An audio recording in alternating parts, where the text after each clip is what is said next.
Well, good afternoon and welcome into another edition of Interrupting Racism. My name is Brian Prowitz and I'm the host of this here streamcast, which basically comes from the effort that continues to burn inside of me, which is to tell perspectives from various experiences from various perspectives among the leaders in the state of Oregon. And there's almost no better way to do that than through the network that we call the ALF Senior Fellow Network. ALF stands for the American Leadership Forum. There is a chapter here in Oregon based out of Portland, and I'm a proud alum of ALF Class 34 a couple of years ago.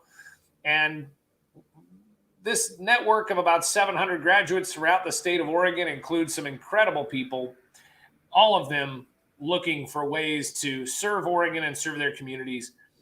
And it's my pleasure to introduce you, if you aren't aware of ALF or aren't aware of some of these senior fellows, to introduce you to some of the people around the state of Oregon who are doing incredible work and to share their experience with you, hopefully to increase understanding and awareness and acceptance and tolerance and love throughout the entire state of Oregon. And today, I'm very happy to bring to Interrupting Racism Anthony Veliz. Anthony is the founder of IZO Marketing, graduate of the class of 15 of ALF, and has a very deep history in the Woodburn area.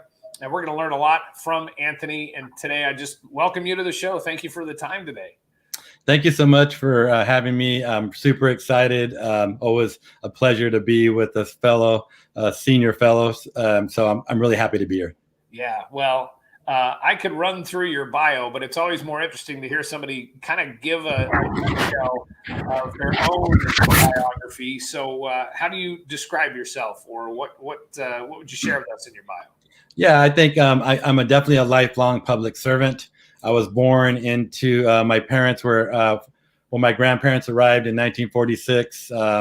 My grandparents, my parents, and we lived in Woodburn the whole time. We're 5 generations here, and I just think that I was fortunate enough to learn from the best, which are my parents, who were activists in the Cesar Chavez boycott movement, the farm worker movement. And I've got to see things that most Oregonians have not been able to experience and witness. So I think I bring all of that to my life and to the society today.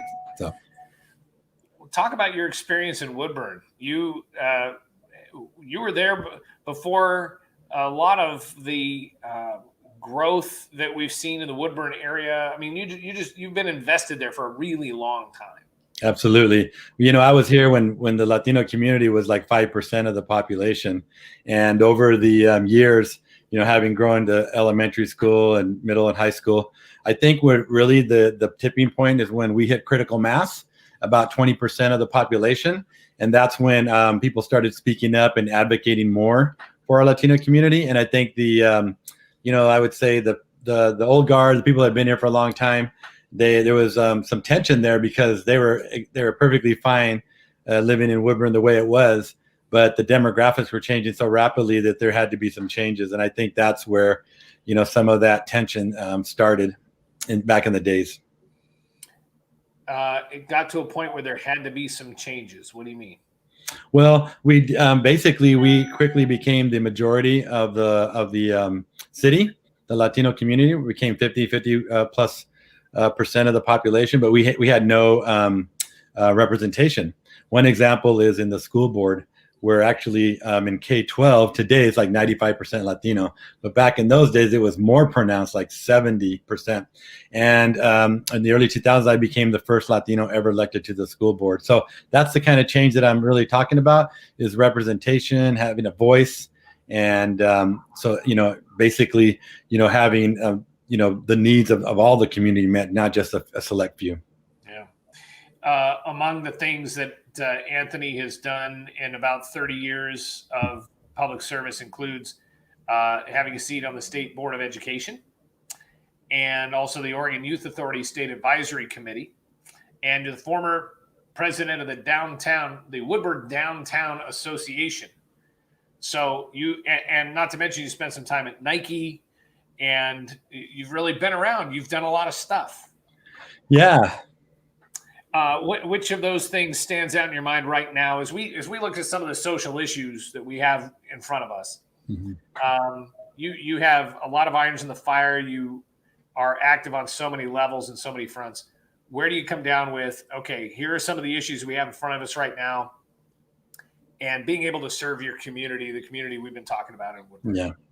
So I think all those experiences and some that we haven't mentioned yet is just a culmination of where I am today. I think what's really prominent and just took center stage earlier this year is obviously COVID-19.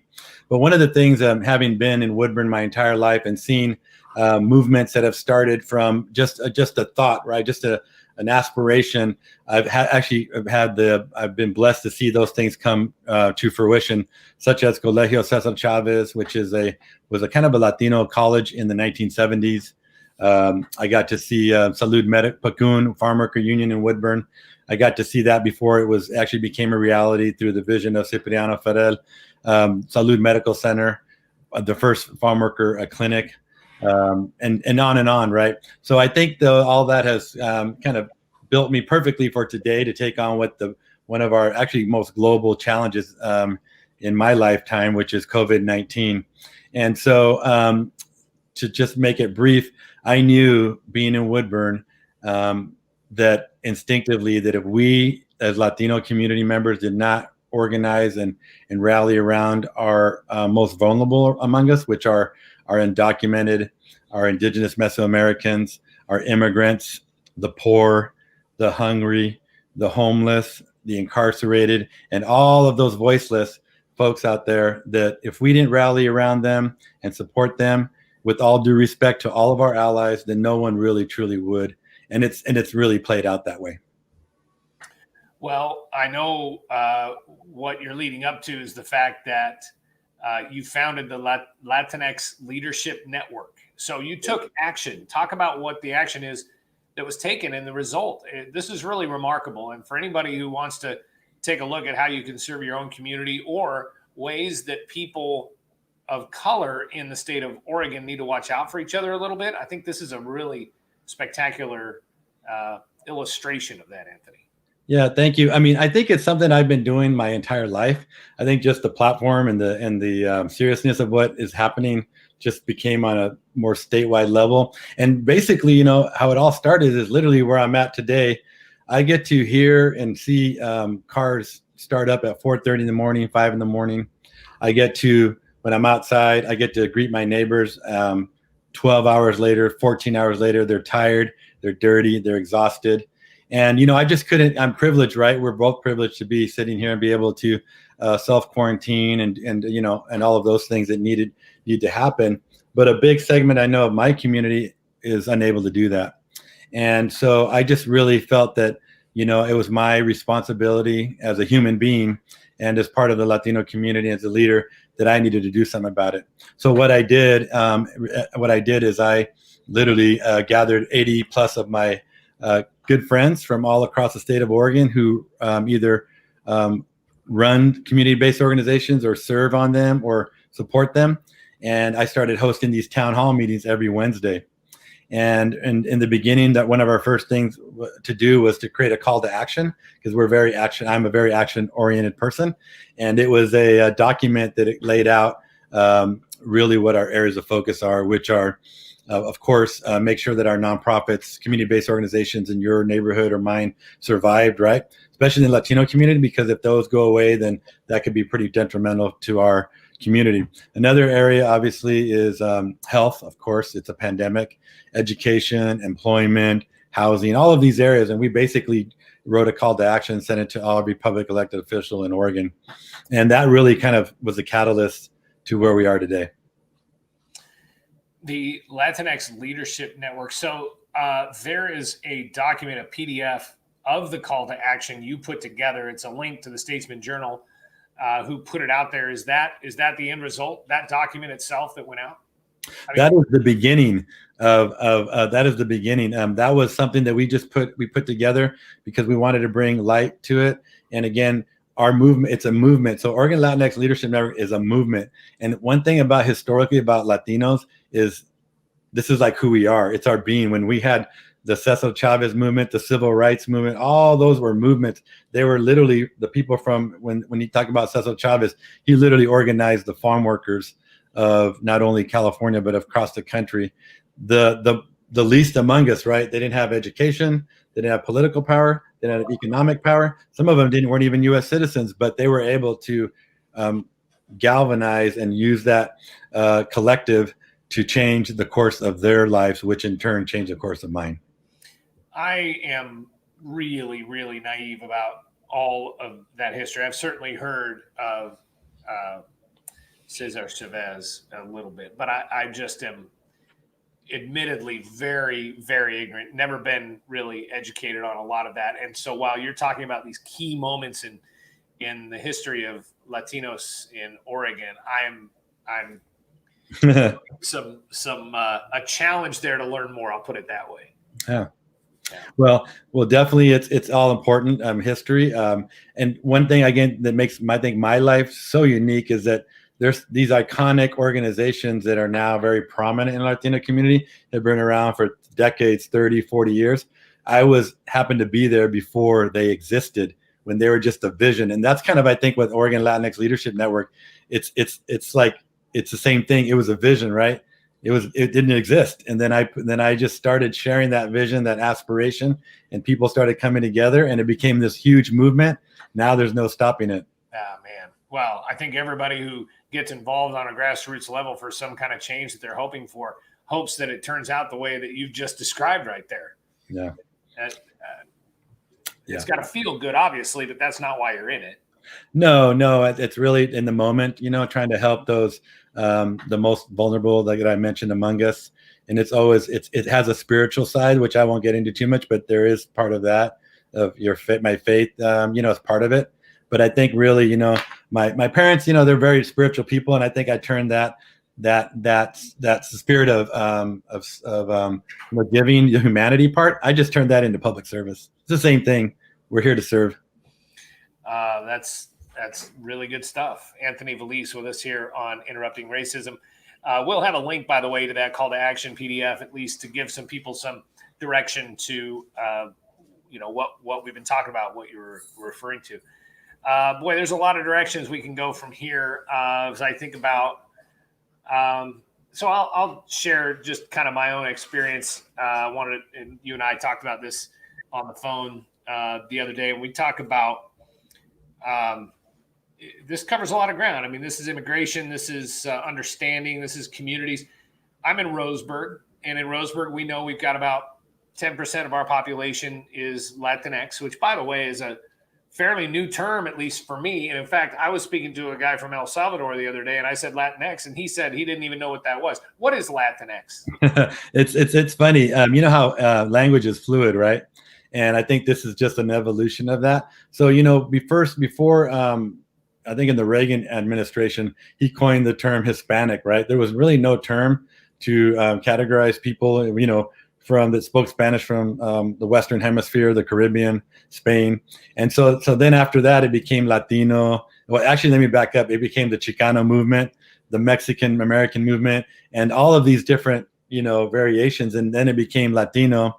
And so Latinx is really just kind of a more of a evolving term, but it's trying to be more the most inclusive word, but it's so new, and it's so funny that you mentioned that, because it is controversial just within our community, because there's it's a younger generation, a millennial type description, and I think my parents or people that are older than me, they wouldn't even know what it is. Right. So that's not uncommon, but I think that's where we all evolve, right? And like Hispanic used to be a very, very, very acceptable term. That was the only one that anybody knew. But now it's not as acceptable in some ways. Sometimes you might get pushback if you use that word too. So it's fluid, but we all it's the same people, regardless of what we're called.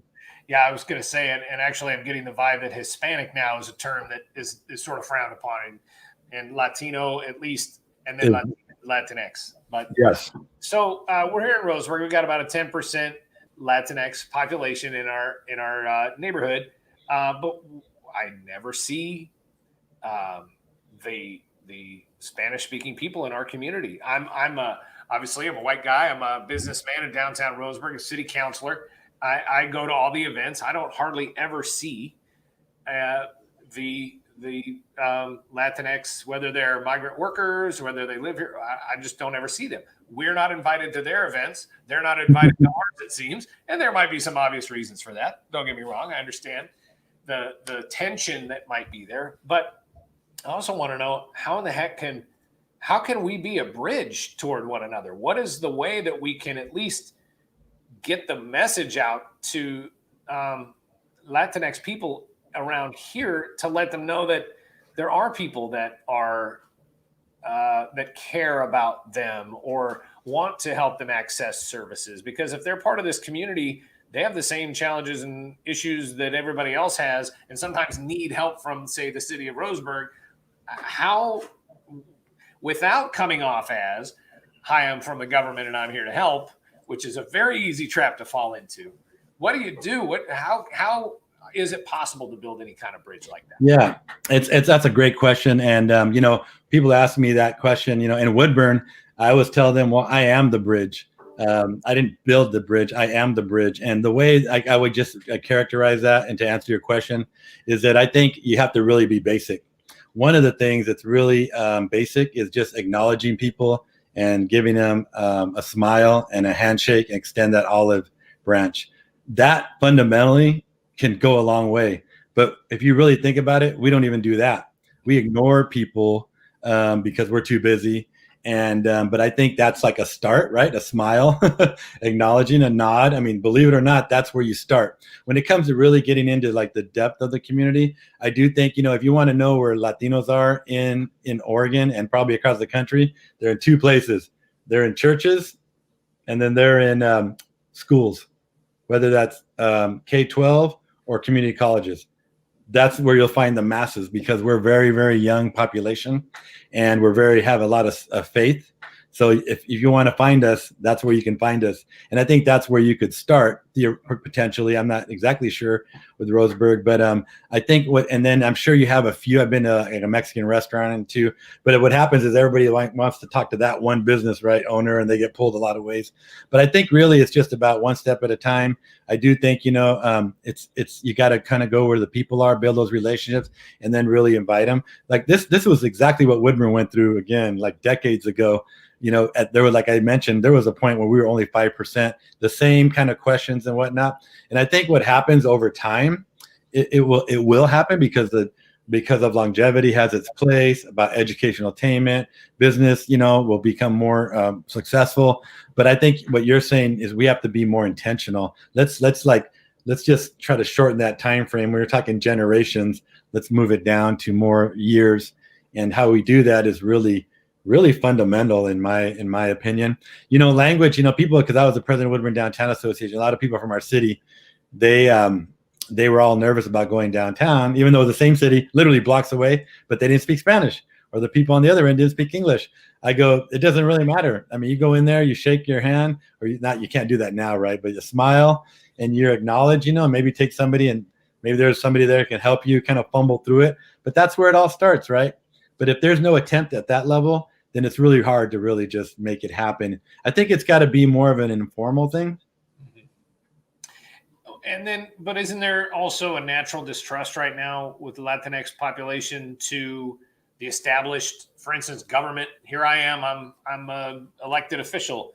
And I mean, with immigration issues that we've seen, I've heard some horrible stories, even from the Woodburn, Canby area, when the people in the Latinx community live in constant stress in many cases of coming home, the kids coming home from school and the parents aren't there because they've been detained by immigration and that kind of thing. So I'm thinking that potentially could play into a distrust if I were to really try to make an effort to reach out, or maybe it's just something I just need to be aware of, that it isn't going to be a maybe automatically warm welcome if somebody in my shoes were to reach out and say, I'm here because I care. Yeah, I think that what you said is completely true. There has always been for decades now, maybe generations, this dark cloud of this immigration issue that America we haven't solved yet, right? And there is that constant stress, and that has happened. I shared a story with you before about a dad getting picked up and never coming home again ever, and then the family left here when he had lived here for like 30 some years. OSU grads. I mean, the whole nine. You wouldn't even know that they were undocumented until this happened, right? But I think that I do think it's really it'll take time, and it'll be but there's always going to be somebody in the community who will kind of step out of that comfort zone and reach out. But then we have to reach both reciprocal. I think let me kind of put it really in the simplest way I can. So the way mainstream wants to work is with let's get to work and get to know you along the way, right? Let's just do business, the task at hand, and then get to know you. The Latinx and Latino community wants to get you to know you first, build that relationship, that trust, and then we can do business. And I think if you come at it that way, you'll have a lot more success, because I think if you come in all official and all this, it'll just make people stand up. Okay, what do you want? But if you come in as like Anthony Veliz and I have no agenda, I would just like to meet you, and get to know you. And, I think that's the secret sauce at some level to really building relationships. So this streamcast is called Interrupting Racism. And lately what I've found around a lot of people in my network is before we can talk about things like Black Lives Matter, All Lives Matter, or whether people in your community suffer from racism in our community or in Oregon, is actually tackling the fact that racism exists. Like it's almost hard to get past the conversation of whether this is a thing we all have to deal with or not. And it seems like many people struggle with just that first part of it. Racism doesn't exist. I've never seen it. And I've heard from some people of color who actually have said that to me. They say, I've never had a problem with racism. I don't know why we keep talking about this thing. Where are you at on that spectrum? I think it does exist. I've been impacted by that. But I think, I would first start off, racism negatively impacts everybody. But it just impacts certain groups more, right? So let me say why is because it does negatively impact the community when there's again, if you live in a small community and that's happening, it causes stress on the whole system, right? And on everybody, public, private sector, individuals, families, neighborhoods, homes, right? And so it's a cancerous thing, right? But as far as where I'm at, I think I just like to take people where they're at. And again, there is a continuous spectrum that will never end. So I think what I try to do is I try to focus on the task in hand and what I'm really trying to accomplish. And I'm hoping that by leading by example, that people will eventually come along the way, or at least maybe they don't accept it, but they tolerate. Tolerance is not a bad thing, right? They tolerate it, right? Tolerance is good, right? And I mean, it's not racism, but it's somewhere moving the dial.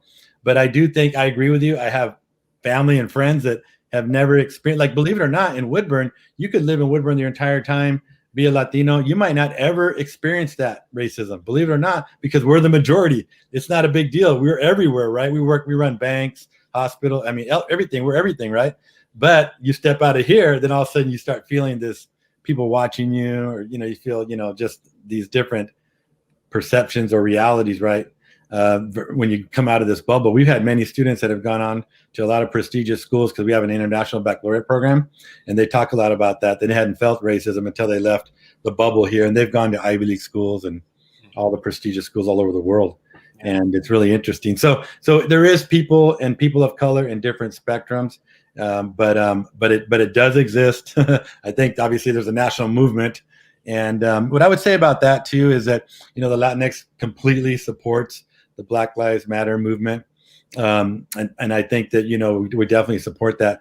I would say also too that we have experienced a lot of the similar issues. They're just maybe not as talked about as much, but we do. I mean, I can rattle on cases here all afternoon if we had to talk about things that have happened. You touched on something I definitely wanted to make sure we brought up, and that is the representation of the Latinx community in leadership. This is something that you brought up. You're very passionate about, because you've talked about Woodburn. You've talked about being represented on city council. Now that you were the second city councilor, I understand, that was elected from the Latinx community on city council. So talk about your hope and desire, and I don't know, maybe what you're doing in the community to try and get more leadership positions or representation in leadership positions in business, in the community, among Latinx. Yeah, great question. Thanks for the question. And I think, there's two big things that I advocate for. It doesn't matter where I'm at. One is equitable representation in leadership role, and the second is equitable distribution of resources. So I say this to lots of folks. I go, the Latinx community is the largest ethnic minority community in Oregon, hands down. We're 13.5% or 2. It's about over 500,000 plus. We've got over, and on top of that, we've got over 77,000 plus undocumented. But you wouldn't know it if I didn't tell you. And the reason why is because if you look at any public or private institution, large ones, corporate, big business, state agencies, county, city, you will not see Latinos represented in that general number. You just won't. And I've already experienced that. And then when you look at resources, equitable distribution of resources, people are shocked when I say we got to get beyond equality, because equality has not helped the Latinx community. Equity will help the Latinx community. What do I mean by that? Well, again, we're the largest ethnic minority in Oregon, but we can't have the same as other ethnic minorities because we're too big, right? We're very young. I mean, we have, again, over 500,000 people in Oregon, and we're very young. There's a lot of, and we're not a homogeneous group, right? We live in, that's one thing that's really unique about Oregon too, the Latinos, is that we live in great numbers all across the state. There's no ethnic group beyond the Latinos that can make that claim. Let me give an example. You go to Ontario, I think it's 40%, Hermiston 40%, Woodburn 60%, Salem it's at 40%. You know what I mean? We're in huge numbers. It's not like 1%, 2%. And that's a big difference. But a lot of people don't really think about that. I think we're this invisible majority is how I would say that. Interesting. Wow. And then when you talk about the equity element of that, if it was equitable, if people of color in Oregon were to get a certain slice of the pie as an equality measure, Latinos would get the same amount as all the other minority groups. Is that what you're saying? You wouldn't get 13.5% of that pie. You'd get 2% because that's what everybody else. Exactly. Communities of color are going to get. Is that your point? Exactly. And it's nothing against, it's just the numbers. I mean, it's a reality, right? That we have to step beyond that and look at the Latinx community for what it is and how large it is. And I don't believe people really understand the size and the depth and the diversity of our community. We have people that are Afro-Latino all the way to indigenous Mesoamericans, and we have Latinos that look like you, and look like me. I mean, I have cousins that have blonde hair, blue eyes, green eyes, but people just, you know what I mean? I don't think that they understand in the workforce how large it is and how we're the backbone of the agriculture industry. And, and those things matter, right? If Oregon wants to continue its, what we're known for is agriculture. Well, guess who's out there in the fields? And we haven't talked about that even during the fires, right? There was the worst air quality in the world, and our community was out there working every day. Yeah, well, there's a couple of big topics here I still want to cover with you. One of them is I kind of cut the story off when we were talking about the Latinx Leadership Network and the work that you did. You talk about the work that you put in to bring resources to the Latinx community in Oregon, not just Woodburn, but in the state of Oregon in response to COVID, considering when the PPP money was handed out and the EIDL loans were going out, there was a gap there, and the people in your network, in your community, were not going to be covered. And the work that you've done, I mean, you'd probably never call it heroic, but I think it sounds heroic when you talk to me about what happened. So give us what you're able to do to your community. Thank you. It's our community, and I was, I think, again, I'm a humble public servant, And that's what I do. And I saw that there was going to be this huge void. There's trillions of dollars that are coming from federal government, but I knew that the people, a lot of big part of our community, undocumented, the indigenous Mexican Americans, they weren't going to have access to that. So a lot of our organizations like GAUSA and PECUN, they started the Oregon Worker Relief Fund and able to distribute, I think, tens of millions of dollars to folks that wouldn't have a dollar sent to them, even though they're working every day and doing everything they can to help put food on our tables. But as far as like what I did, I just really, I always kind of I'm an optimist, and I took where there was darkness, I just shined a light on. And what I did really is I just tapped into everybody's gifts. I really believe that all of us have a gift, a God-given gift, and that I just basically galvanized that gift and people's time and talent and treasure at some level, and just put it together for a common good, which is humanity, which are people. And I've been able to move people to action. And I think one of our shining stars that happened just recently is we were awarded a $5 million grant from the Oregon Health Authority, an equity grant. And I'm really, really happy about that. I'm proud of it. But now it's time to roll up our sleeves and do the work with what we got. And $5 million, it's a lot of money. But when you're talking about 500,000, 600,000 people, it's about $10 or $20 a person, which is not that much, right? But you know what? We're going to be good stewards. And just so you know, the people that are listening, we're going to basically put it into 4 main pots. One of them is we're going to write grants to community-based organizations who are too small or they didn't have the capacity to write for this grant. So we're going to basically provide them sub-grants and from all over the state. We're also going to provide, we're going to buy lots of PPE and really get them into the people. I think there's a false narrative that people say, oh, there's a lot of PPE out there, but I see in downtown Woodburn, and I've shared the story before of men walking around with a mask, and it's like had its day, right? It's like dirty. These are the disposable ones that somebody should be able to just throw away and grab a new one. So our people don't have that luxury. They have to, that's what they do, or they do cloth mask, or they make up their own mask, right? They rip shirts. I've seen people rip shirts and they tie them around the back of their head, and that's their PPE. And another thing we're doing is we're going to conduct an unprecedented research project with Portland State University, and we're going to study the impacts of COVID-19. I think anything that we do, obviously we want to do data-driven, and I think that this information is going to be really critical for us moving forward. And our final part is, which I'm leading, is a statewide multilingual communication campaign that'll be in Spanish, multiple indigenous languages, and English, because we are a very diverse group. And then we'll also be supporting community-based organizations with communication services as needed. So for example, if they wanted to host a drive-by testing, but they don't really have the capacity to promote it, we would do that for them. I know that communities of color have been disproportionately affected by COVID-19. Have you seen that in Woodburn? Absolutely. I think we have a 40% infection rate. It's the most in the state of Oregon when we're, and that's statewide data, by the way, when we're at 13%. We are the most infected, have the highest percentage. And you see a lot of clusters in manufacturing setting. You'll see that in farm workers, people that live in housing, like, in close quarters. And so, you'll hear outbreaks. If you look at the top 5 or 10 zip codes, they're all in Latino communities. I have stumbled into this conversation with you. 2 minutes ago, I didn't know we were going to come to this, but now all this stuff is coming back to me. Migrant populations.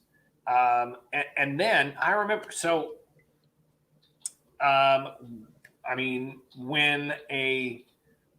when an outbreak takes place in a location where we've got a high concentration of migrant workers or Latinx.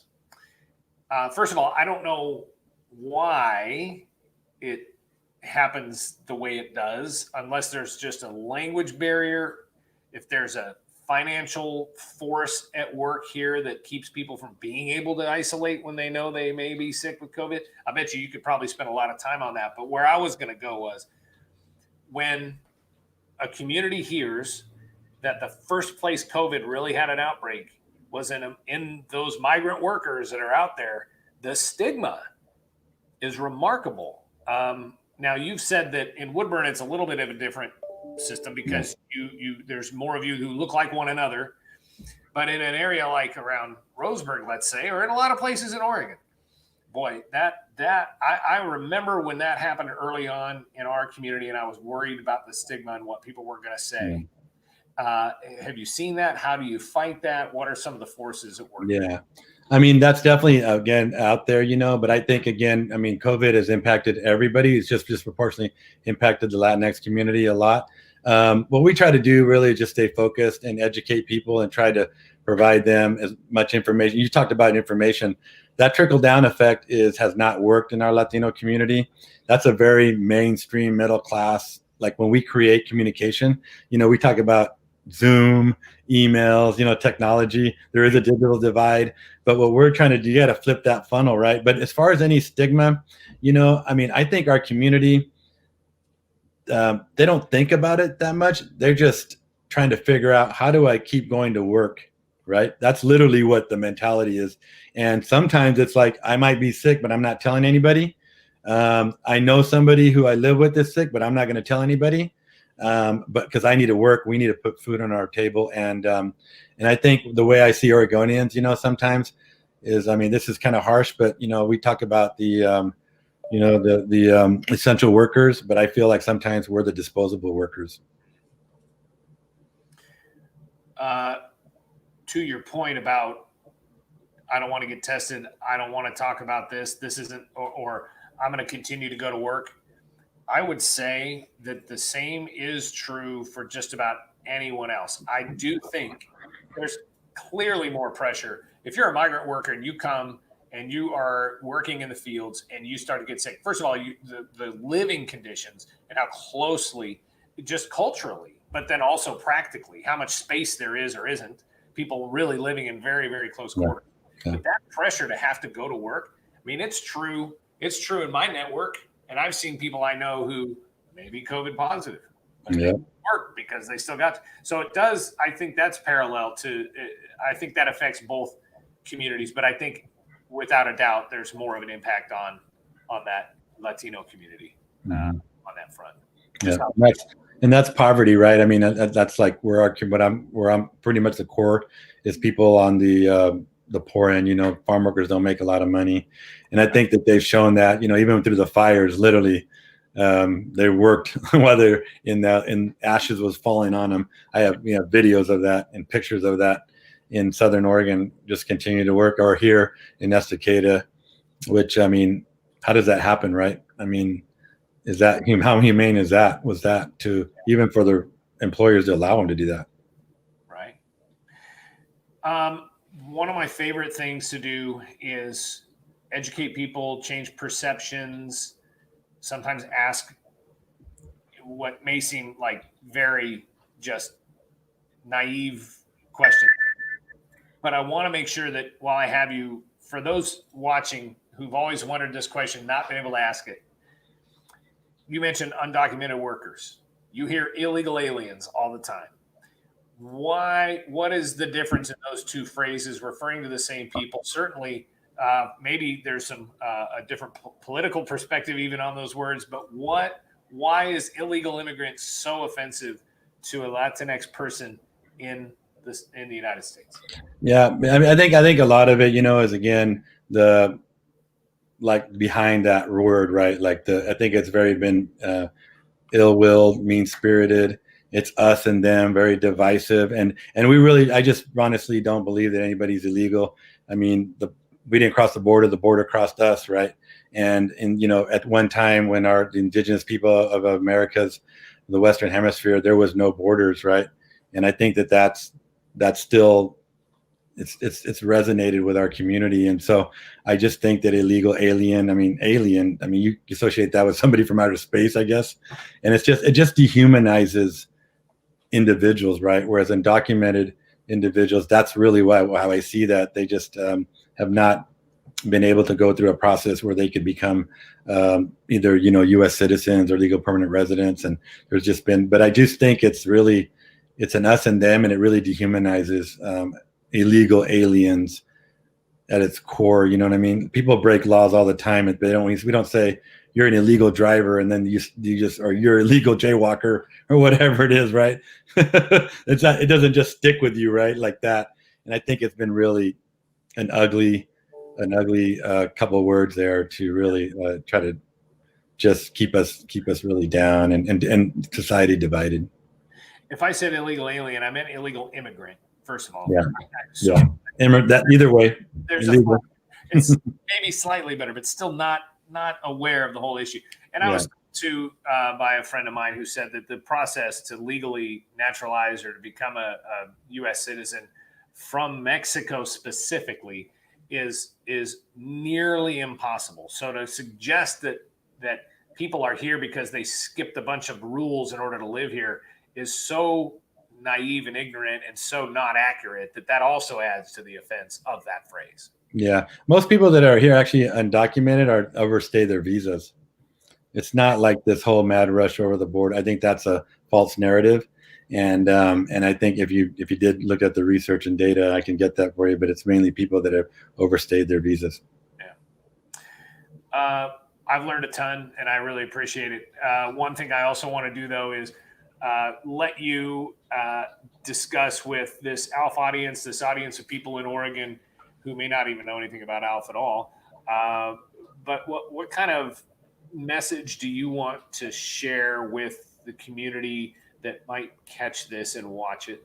Yeah, I think I'm a really simple person, and I think it always comes down to like people ask me, "What do you want?" We want peace, and we want hope, and we want prosperity. And it's very can be that simple, but it's some of the hardest things to ever do. And I think right now with the turmoil that's going on in the country, and I think people want peace, and I think they want again, even in Oregonian, we want hope, right? Because we're living in a pandemic. We've had these fires, and I think we want hope for a better future. And I think really, prosperity. We're Oregonians. My family, we've been here since the Bracero program, our Latinos.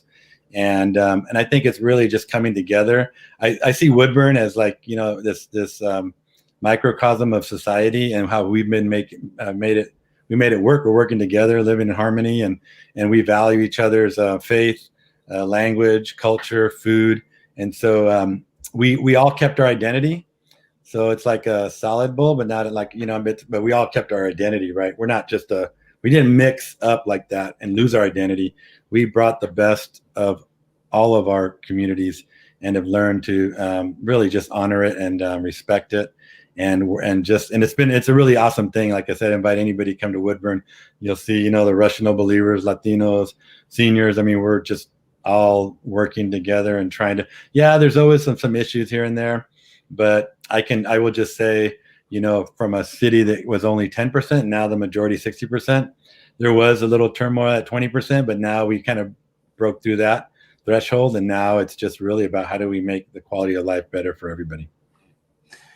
And the diversity you just described makes for a very vibrant community, a beautiful community. And I think your work adds to the amount of acceptance and tolerance and love that takes place around that. And may it ever be so, because it doesn't take much to break that bubble, I guess, if we're talking about bubbles these days. So one would hope that would be the end result, and that people will recognize that as it makes the community more vibrant, as opposed to some who would say they're taking something from us. Yeah. Yeah. Your work is spectacular. Thank you very much for your time. I really appreciate it. So I just wanted to let you know we're going to be sending you a T-shirt. Nice. Is from speakupwithus.org. Awesome. Several sayings on that site. Several of the shirts with different sayings on them. We would love for folks to purchase these. The money raised from these shirts is going to go to the Black United Fund of Oregon. And so Anthony, it would do me a great honor if you were to wear this shirt around, and diversifying your friends indeed is a way to diversify your knowledge. And that's what you've helped me do today. And I also want to give you credit for another comment that you gave me on the phone. We'll leave people with this. This is quote Anthony Veliz on this, please. Okay? Don't let fear or perfection stop progress. I wrote that down when we spoke the other day, and I've told like 3 people that over the weekend as I talked to them about it. So You inspired me. Don't let fear or perfection stop progress, because there is no finish line. The work is always there. There's always one more person to talk to. And hopefully we've talked to a handful of people today, Anthony. I appreciate your time. Yeah. And I would just close with, thank you for having me. And that, just on your quote, it's true. This interrupting racism is going to get muddy. And I think that we need to just try to be brave and have courageous conversations and not let fear and perfection stop progress. Yeah. Well, thank you for your grace and your patience with me and the questions that I asked today. But thanks for the representation from Woodburn. And I look forward to the next time I swing through town to be able to catch up to you. By the way, we didn't even talk about your marketing firm, IZO Marketing. You can check that out as well. What's your website? www.izomarketing.com. And that is IZO, just like that on the screen. Yep. All right. Thank you very much, Anthony. You can check this out on Interrupting Racism, the YouTube channel. Also, we have a Facebook page, and this is also on my personal Facebook page as well. And it's just been an honor to talk to Anthony, and some of the other folks that we've been talking to that'll be on our program in the future include Katie Piermine from the Oregon Food Bank. Jeff Golden is scheduled to come on, Senator Jeff Golden from Ashland, and we're talking to others as well from the ALF Oregon Network, and look forward to comments from people and sharing more as we do our best to interrupt racism. Thank you for watching.